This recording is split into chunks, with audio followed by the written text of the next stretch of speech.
PLTSA atau pembangkit listrik tenaga sampah memegang peran penting dalam menangani permasalahan sampah. Dari data BPS tahun 2018, Indonesia menghasilkan 64 juta ton sampah.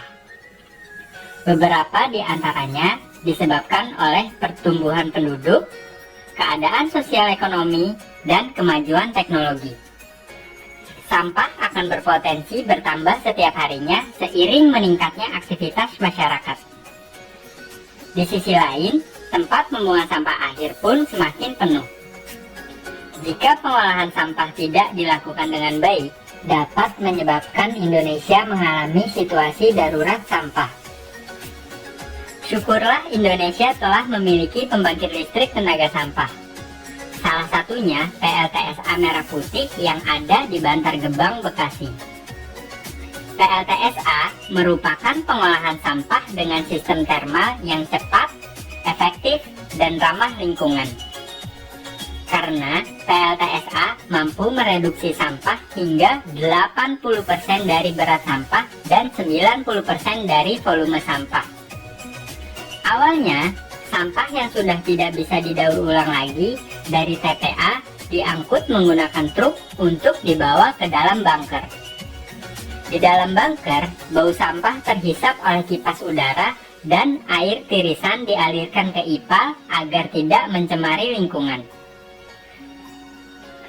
Sampah yang sudah mengering diangkut ke tungku pembakaran menggunakan scrubber. Tungku pembakaran dirancang khusus agar sampah dapat terbakar pada temperatur tinggi dalam waktu yang cukup lama, sehingga sampah terbakar sempurna. Tujuannya untuk menghilangkan gas-gas beracun seperti dioksin dan furan. Dari proses pembakaran dihasilkan abu, gas, dan panas. Abu hasil pembakaran dikumpulkan kemudian dibawa ke pengelolaan abu untuk dijadikan bahan baku batako atau bahan bangunan lainnya. Sementara gas dari pembakaran juga dikendalikan dan dimonitoring secara kontinu untuk dapat sesuai dengan standar baku mutu emisi gas buang. Dan hasil pembakaran berupa panas dimanfaatkan untuk memanaskan boiler. Uap panas yang dihasilkan digunakan untuk memutar turbin dan selanjutnya menggerakkan generator listrik. Dengan terbangunnya PLTSA, salah satu permasalahan kota dapat terpecahkan. Bahkan, PLTSA dapat memberikan nilai yang jauh lebih banyak dengan energi listrik yang dihasilkan. Pembangunan PLTSA di Indonesia bahkan didukung oleh Peraturan Presiden Nomor 35 Tahun 2018 tentang percepatan pembangunan instalasi listrik berbasis teknologi ramah lingkungan. Hingga tahun 2022 tercatat akan ada 12 PLTSA yang akan dibangun di Indonesia.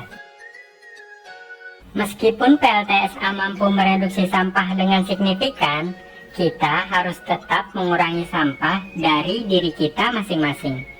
Kita bisa mengurangi sampah dengan gaya hidup 5R. Refuse, reduce, reuse, recycle, dan root. Tentu saja ini semua agar Indonesia bersih dari sampah.